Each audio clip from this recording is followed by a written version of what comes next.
Mutual presents Foreign Assignment. Written by foreign correspondent Frank H. Berry.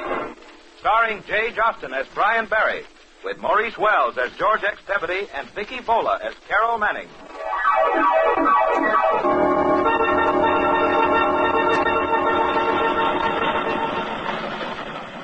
At this moment, in press service bureaus all over the country, batteries of teletype machines are hammering out news dispatches flashing in from the war fronts of the world. Italy, London, Moscow, Chongqing, the Pacific. And one of the machines you hear, listen. That machine is beating out a story written especially for you. A story unfolded against the screen of actual events that are making this minute's news. The story of Foreign Assignment. Algiers.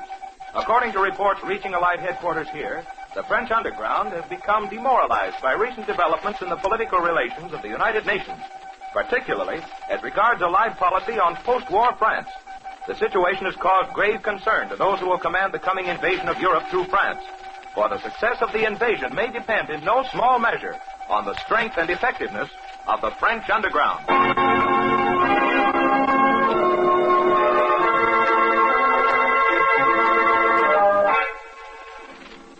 Marseille, on the southeast coast of France, the melting pot of the Mediterranean, and the toughest city west of Suez, where life is naked and sinister and cheap.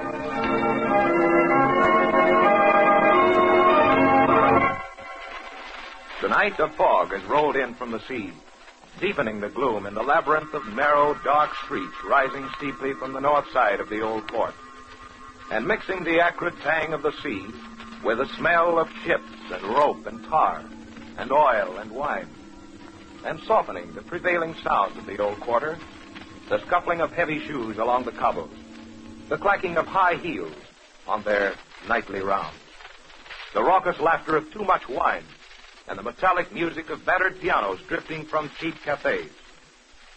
In one street, three figures moving swiftly and silently through the billowing clouds of mist suddenly emerge from the gloom into the light of a cafe window, look at the name on the sign, and stop. From inside comes the deep-throated voice of a girl singing to the accompaniment of an old piano. The three, two men and a woman, press against the glass and look in. One man is tall, broad-shouldered, and rugged-looking.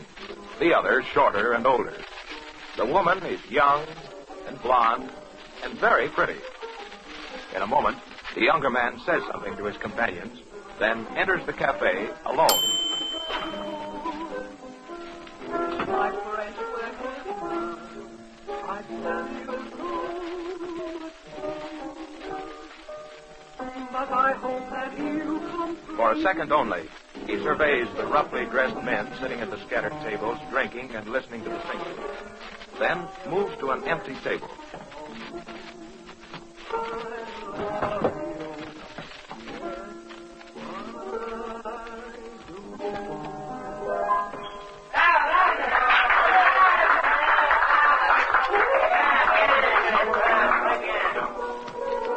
Bonsoir, monsieur. Hello. May I get you something? Yeah, you do a pretty good job of singing. Merci, monsieur. So the men called you Jeanette. But of course. Jeanette is my name. You know everybody in here? Oui, monsieur.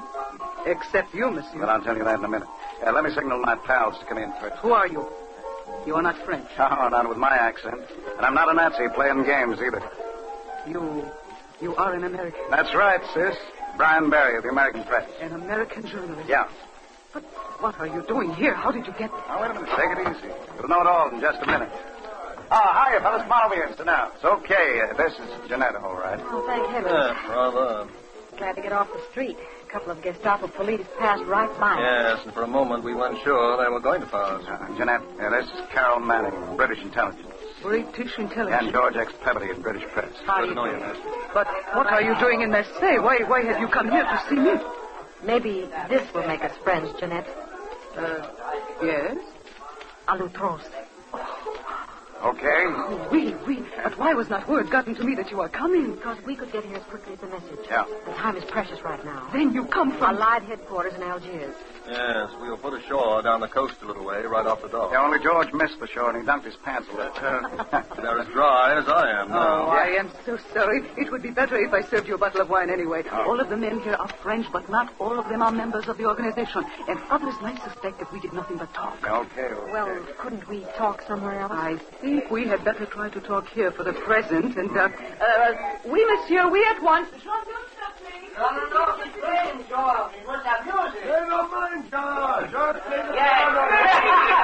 the piano, We'd better get out of this place as soon as possible. Yes. It's a bit like sitting on the Gestapo's front stoop to stay in a public place. Yeah, that's right. Say, this Jeanette's strictly A deck, huh? Well, she's certainly not a dive singer. No. I'd say she's been in the top nightclubs in Paris. Yeah, and brains, too. What more could you want, Brian? Well... Never mind. Huh? Here she comes. Your wine, mademoiselle, monsieur? Ah, merci, mademoiselle. For something like that. It is a risk every moment you are here. Yeah. So please talk as I open this wine. Okay, second. Right. Fellas. We were told to contact you first and that you would put us in touch with Dr. Reynard. Dr. Reynard. Yes. I have an important message for him from the Mediterranean Command. Yes, but Dr. Reynard, he is no longer the leader of the underground here. I believe the message has quite a bit to say to him about that. Yes, but he... Since he quit, the underground movement here has sort of gone to pieces, hasn't it? Yes. Yes, that is true. He was the leader, not only in action, but in thought. And when he threw in the sponge, so did the rest, huh? Yes, he resigned. And without his leadership, the rest lost heart. Yes, well, Barry and I want to break a story on why he resigned. Without naming names, of course. Yeah, the important thing is why and not who. Exactly. And you see, his reason is bound to be tied up with what's going on in politics outside of France. And if we can break the inside story on why there's a slump here, well, there might be some changes made. Right. But Dr. Reynard has got to come back now. Yes, invasion day is not far off. And a lot depends on the underground. Jeanette, we've got to see Dr. Reynard tonight. That's right. Very well. Dr. Reynard should be at his clinic still. I will give you a note to him.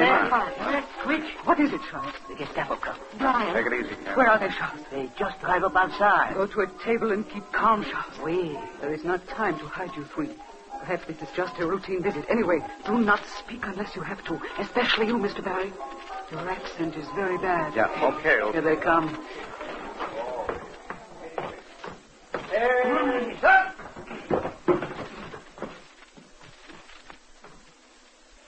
I'm sorry to intrude, Fräulein.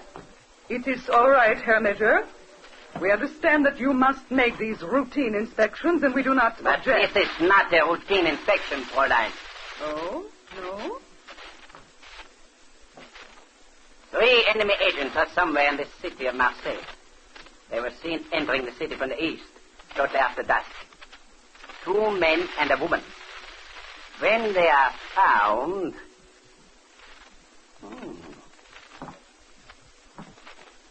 2 men and a woman.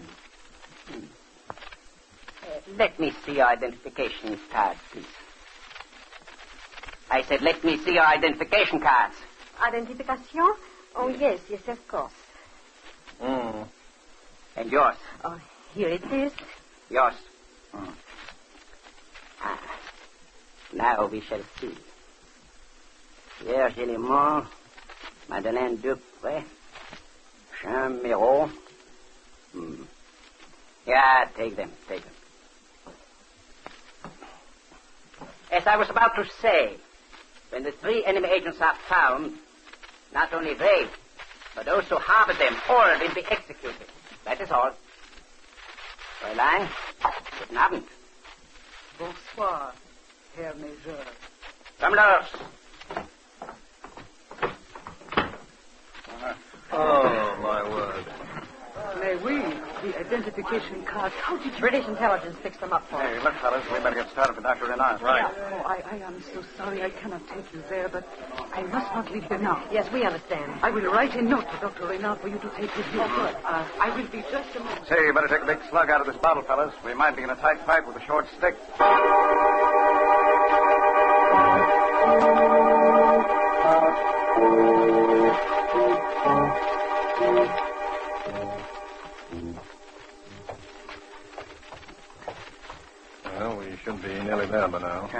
going to Jeanette's direction. The doc's place is just around the next corner. Wait a minute. Huh? What's the matter? What is... Yeah? I would have sworn I heard footsteps behind us. Huh? Yeah, that was pretty good wine, Toots. Hey, come on, let's go. Yeah, okay. Brian. Huh? What? What now? There was something moving back there. I saw it. Hey, look, Carol, look. You've let your imagination get all head up. Yes, I say, old girl, you've got my hair on end. Yeah, mine too. Come on, we're wasting time. Okay.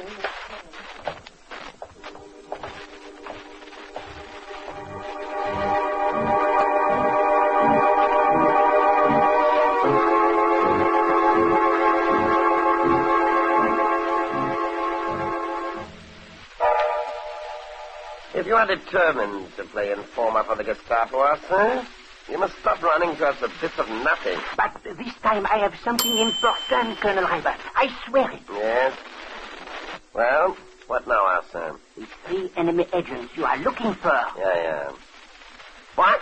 We, Herr Colonel. What do you know about them? I know where they are right now. How do you know you're right about them? I was at Jeanette's cafe when they arrived. Jeanette? Yeah? I have suspected Jeanette of working with the underground for some time. Never mind that, so have we, but we've got nothing on her. Arsene is even more clever than your own men, Herr Colonel. What do you mean? Some of your men came while the 3 were there, and even examined their false identification cards and suspected nothing. Don't confess. But I suspected them from the time they first came in. Never mind that kind of prattle. Tell me. Well, I was not able to hear everything they said, but I hear them talking to Jeanette. And the accent of one of them is American. Yeah? The other man is English. And the woman, she could be either one. But I think she is American. Well? Jeanette gave them a note and they left. I follow. And right this minute, Herr Colonel, they are at Dr. Renard's clinic. Renard? Oui.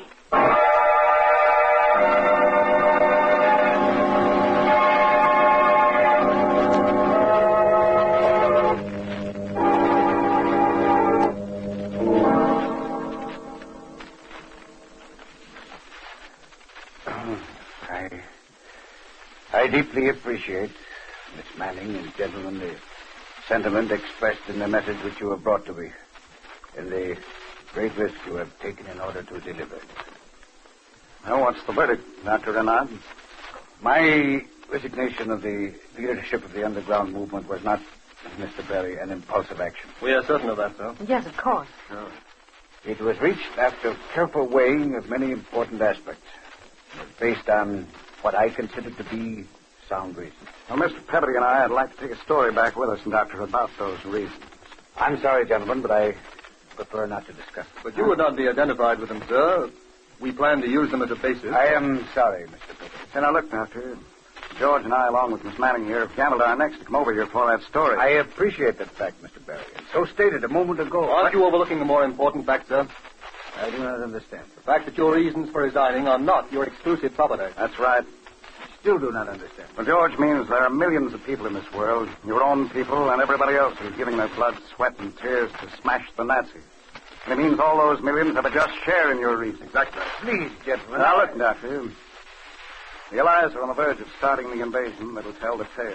And if it flops, it could be because the French underground wasn't hitting on all cylinders. And what would that make you? Mr. There'd Berry, be a lot of people wanting to know why you let them down. And they might not stop with just asking you. Why have you stopped fighting the Nazis, sir? Why have you stopped helping those who want to help your people? Why have you turned your back on the fate of the French people? That is enough. But are your reasons enough, sir? Can they cover what you've done and leave your conscience free? How about that, Doctor? Stop it, I tell you. Stop.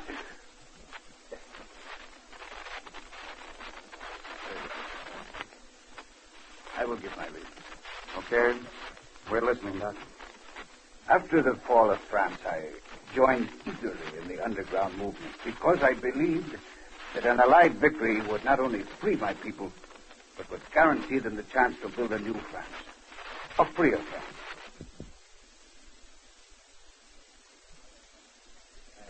Went through the hell of Dunkirk. And what millions of other lads are fighting and dying for, and what other millions in Europe are suffering unspeakable tortures for. But what is the shape of things to come by the shape of things that are happening now? Certain of my own people who escaped to safety and comfort rather than share the sufferings and struggles of their fellow countrymen at home Right now, they are planning for the day when they can ride a white horse down the Champs-Élysées and set up a dictatorship as absolute as the one they hypocritically profess to hate. Yes, but Dr. And Raynaud... more. Already some nations are beginning to quarrel over spheres of influence. Already sacred pledges are being broken. Already a new scourge is beginning to sweep Europe. And already the dim outlines of future wars are to be seen.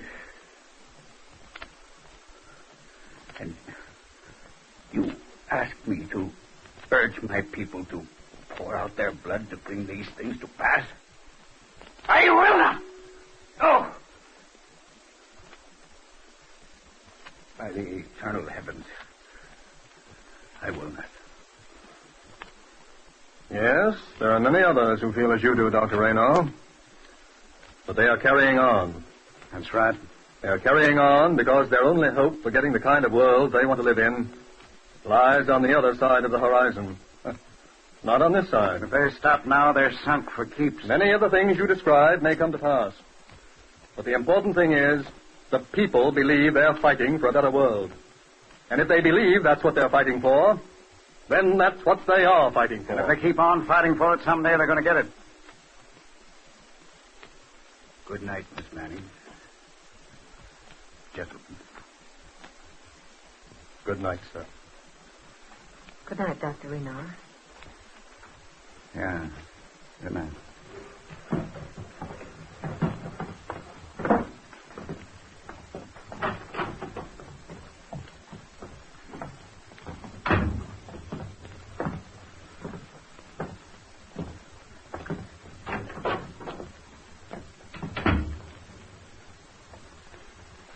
Cigarette, George? Yes, thanks. Here's the light. Yes.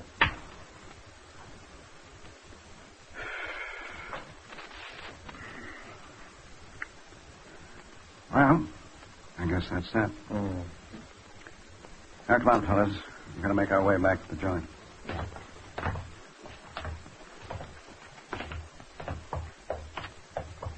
Just a minute, please. Blast. We met earlier this evening. Remember? I'm Major Krauss of the Gestapo. Oh, yeah. Hiya, Major. What can we do for you? Let me see. You were Pierre Gillemont. No, I believe that was my card. Yeah, mine said Jean Moreau or something like that. It does not matter now. No. Come. My men are waiting to escort you to the headquarters of the Gestapo chief for Marseille. Oh, what's the chief's name? Colonel Wilhelm Reiber. I never heard of him. Nor I. This way, please.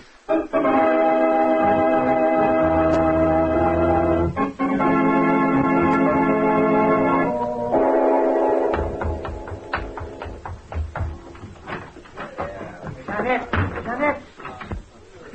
The three. They have been arrested by the Gestapo. I went to Dr. Raynaud to wait for them and bring them back here like you said. Yes. And the major, who was here tonight, drove up with his men. I hid in the shadows. When the three come out, the major arrested them and took them to Colonel Reiber's headquarters. Oh, that means the Gestapo will be here soon for us. Yes. Quick, Charles.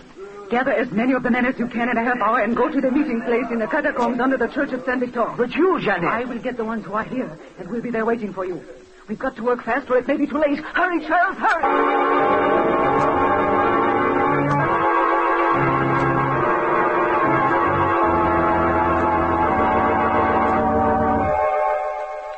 Of course you know, Miss Manning, Mr. Barry, Mr.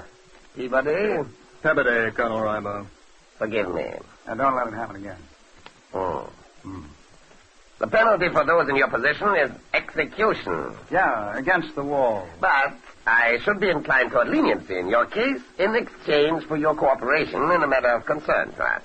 Cooperation with Germany, Colonel Reiber, hasn't worked out too well for a lot of people we could name. Those who would share our good fortunes must be willing to share our adversity. Boy, and are you getting a load of that last stuff? Rather. Enough of this. Yeah, we're getting bored stiff anyway. Why did you go to Dr. Renard? Well, why does anyone consult a physician, Herr Colonel? We have reason to believe Dr. Renard is linked with the underground movement here. And you can save your life. Now, you're barking up the wrong sycamore about the doc, Colonel. What do you mean? Tell him, Carol. I brought a message to Dr. Raynaud from the Allied Mediterranean Command, begging him to leave the underground movement here because of his great influence with the people. That's right, but the doc wouldn't buy it. You're lying. I wish we were. In a way, you might say the doc is on your side, Colonel. Yes, he refuses to encourage any resistance against the Nazis. What about the girl, Janet? Well, she serves pretty good wine for a joint like hers. Why did you contact her? We were thirsty. She gave you a note for the doctor. Directions how to get here. Fools. I'm giving you a chance to save your lives. What's one more lie for Nazi? Later. Yeah, Herr Colonel. Take these swine below and lock them up. They have until dawn to give us the information we want. And if they do not... But don't say it, Colonel. Let us guess, huh? Take them away!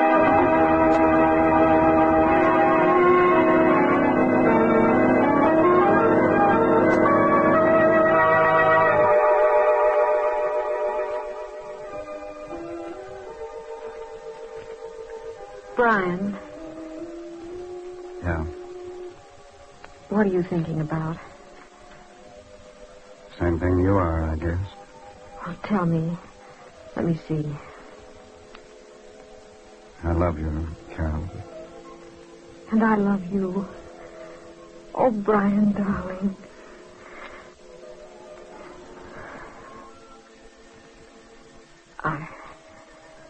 I was thinking about something else, too. What? Can't you guess? No, I can't. Can you, George? Afraid not, old gal. I was thinking about Christmas Eve, when we were in Bethlehem. Oh. We were in a pretty tight spot then, too. And remember what got us out of it? Yeah, I sure do. That's why I'm not afraid now. And neither are you or George. Because we've got faith. That's right. What time is it? A few minutes of 2. Still a long time till dawn. And we didn't have nearly that much time in Bethlehem. We had barely a minute. And yet something happened. And something's going to happen again. You know that, don't you, Brian, George? Sure. Yes, old gal. Something's going to happen. Something.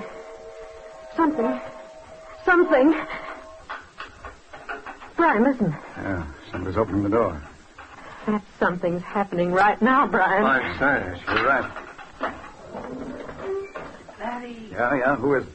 Charles. Charles. I knew it, Brian. Well, I have taken care of the guard out here. Yes? We cannot go yet. Well, how in the name of heaven did you get in here? Oh, by the back way. Oh. When the sentry went to the far end of his post, I slipped through the door, made my way here, and silenced this guard before he knew what had happened. Well, come on. What are we waiting for? Oh, we are waiting for the firing to start. Firing?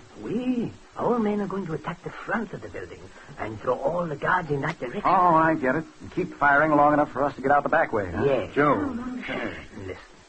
The firing should begin any moment now. Yeah? And when it does, then we must go as quickly as we can. Hey, don't worry about that, brother. Now, wait and listen. Yeah.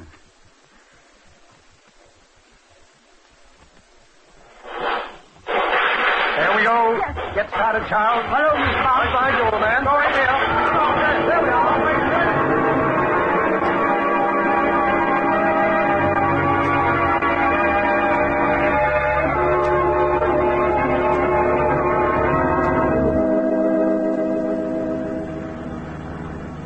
Man, oh man, I bet those Heinies thought the invasion had done come. But the men, what about them? Yes. Well, they have made their getaway by now, before the Germans could organize any pursuit. Oh, swell. Where to now, Charlie? To the meeting place in the catacombs. Catacombs? Oui, under the church of San Victor. Janet is waiting there for you.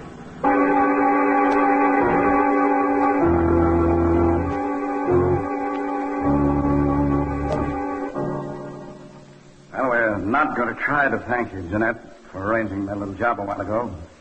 We wouldn't know how. Right. We are all just so happy that it was successful. Too bad that we weren't successful on our mission tonight. Oh, Yeah, that's right. We can't let you down there. France needs men like him so much now. And in the days to come. Well, I do not know what your plans are for getting back to Algiers, but you are safe here as long as you need to stay. And anything we can do... Janet, listen. What is it, Charles? Coming down the steps. Dr. Renard. Yes, Johnny.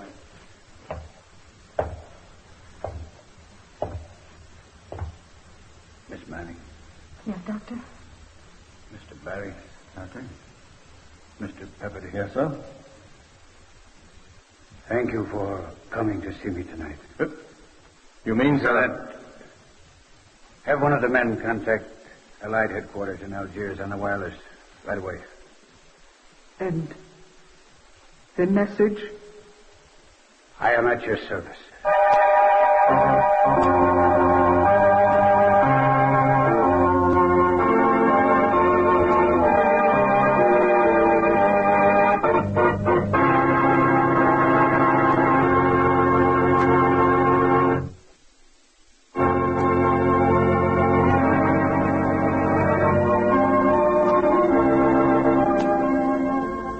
Assignment, created and written by Frank H. Ferries and directed by Chick Vincent, stars Jay Jostin as Brian Barry, with Maurice Wells as George X. Peabody and Vicky Vola as Carol Manning.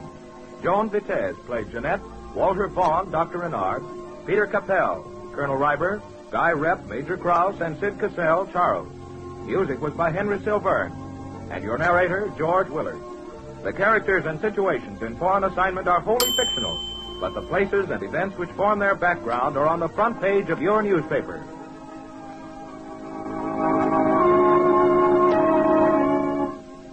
This program came to you from New York. This is Mutual.